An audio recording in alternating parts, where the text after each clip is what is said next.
South Bend's mayor made national headlines this year when he threw his name into the ring as a candidate for DNC chair. Reporter Barbara Brozier spoke to him this week. And Barbara, what's Mayor Pete Buttigieg focusing on now? Well, while he wasn't selected for the job of DNC chair, Mayor Pete, as South Bend residents call him, says he's still focused on helping to shape the party's future. But he wouldn't say where that role could lead him. You've been really busy. Threw your name in the ring for DNC chair. You didn't get that position, but you're on the advisory committee.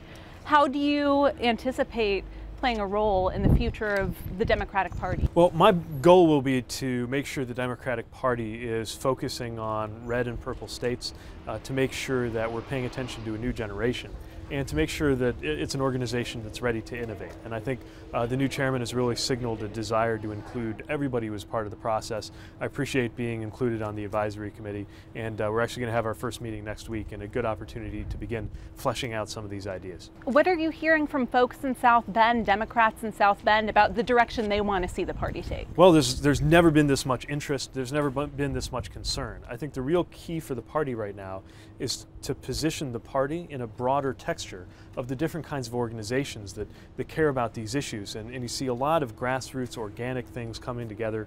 A lot of people who may or may not consider themselves political in the traditional sense, but they care about the issues. The job of the party will be to make sure that they get involved in elections as well.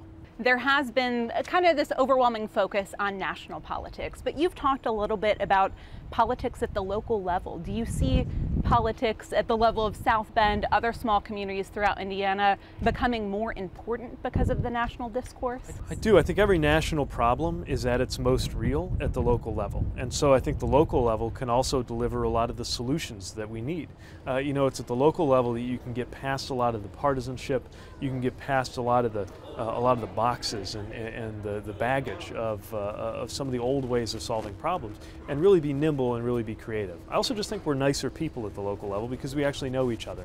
And I think even in the biggest city, you're better off when you're able to personally interact with those different kinds of people. If we can get that mentality to penetrate to the national level of politics and government, I think we're all going to be a lot better off. A lot of people have called you the rising star of the Democratic Party. I know you're focused very much on South Bend. That's your home. You love it.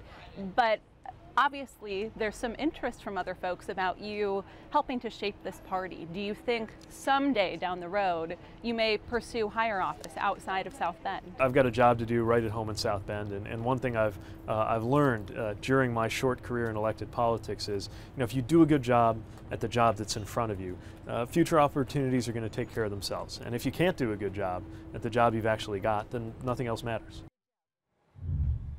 Buttigieg has been outspoken on Twitter about some of President Trump's policies. He says the South Bend community has been impacted by executive orders, including immigration. He referenced Roberto Berrystein, the restaurant owner we've told you about before, who was arrested by ICE last month and scheduled for deportation. All right, thank you, Barbara. Someone to keep an eye on. Yeah, absolutely.